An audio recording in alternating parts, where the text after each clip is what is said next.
नमस्कार दोस्तों, स्वागत है आपका मेरे YouTube चैनल में। आज मैं आपको बड़ी ई की मात्रा वाले शब्द पढ़ाने जा रही हूँ। बड़ी ई की मात्रा को किसी भी अक्षर के आगे दाईं ओर से लगाया जाता है, जैसे कि क को बड़ी ई की मात्रा लगा दी तो बन गया की के आगे हम ल को लिख देते हैं तो वो बन गया कील शब्द। इसी प्रकार से हम बड़ी ई की मात्रा वाले शब्दों को जान लेते हैं।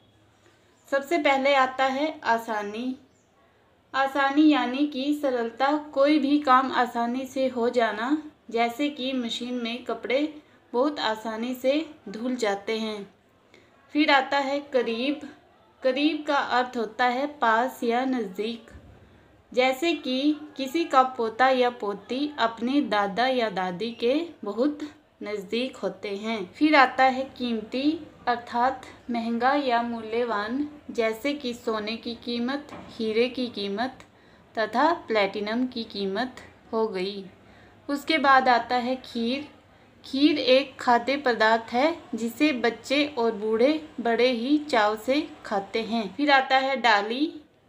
डाली यानी कि किसी वृक्ष की टहनी जिस पर नन्हे पक्षियों द्वारा अपने घोंसले बनाए जाते हैं। फिर घड़ी। घड़ी एक प्रकार का यंत्र है जिसकी सहायता से हम सब समय देख सकते हैं, जैसे कि हम सब कहते हैं जिस घड़ी जो होना हो वो होकर रहता है। वो खेलने की घड़ी या पढ़ने की घड़ी हो सकती है इत्यादि। फिर आता है छड़ी। छड़ी वो सीधी पतली लकड़ी होती है जिसके सहारे बुजुर्ग लोग अपना रास्ता आसानी से तय कर पाते हैं। उसके बाद आता है चील। चील को बाज भी कहा जाता है, जिसकी नज़र बहुत ही तेज होती है। वो मीलों दूर से अपने शिकार को देख लेता है तथा अपने पंजों से उसका शिकार करता है। फिर आता है छतरी। छतरी हाथ में पकड़ने वाली उपकरण होती है जिसे बारिश या धूप में इस्तेमाल किया जाता है। फिर आता है झील। झील अर्थात बहुत बड़ा प्राकृतिक जलाशय जिसमें पानी रुका रहता है। झील दो प्रकार की होती है, प्राकृतिक झील एवं मानव निर्मित झील। फिर आता है जमीन। जमीन यानी कि भूमि, पृथ्वी का वो भाग जो कि मिट्टी का होता है जिस पर हम सब रहते हैं तथा खेती करते हैं। फिर आता है मीनाक्षी। मीनाक्षी का अर्थ होता है सुंदर आंखें। उदाहरण के लिए ऐश्वर्या राय की आंखें बहुत ही सुंदर हैं। उसके बाद आता है तारीख यानी कि तिथि या दिनांक। उदाहरण के लिए आज 5 मार्च है। फिर आता है थाली। थाली जिसमें कि हम भोजन खाते हैं, वो थाली पीतल, तांबे या स्टील की हो सकती है। उसके बाद आता है दादी। दादी हमारे पिता की माँ होती है।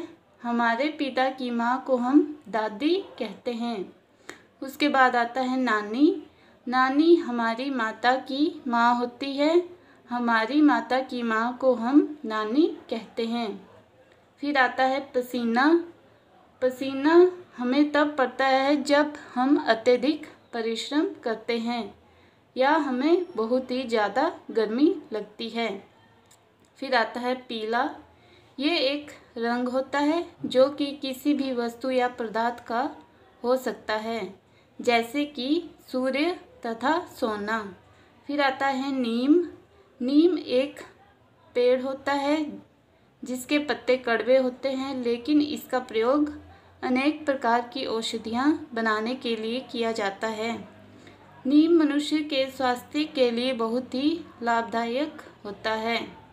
उसके बाद आता है लकड़ी। लकड़ी पेड़ के तने तथा शाखाओं से बनती है जिसके इस्तेमाल से हम भोजन बना सकते हैं तथा आग सेक सकते हैं। फिर आता है शीशा। शीशा यानी कि आईना या दर्पण। ये एक धातु से बना होता है जो कि कांच की बनी होती है। शीशे में हम अपने आप को देख सकते हैं। फिर बाली। बाली एक आभूषण होता है जिसे हम कान में पहनते हैं। फिर आता है ज्ञानी।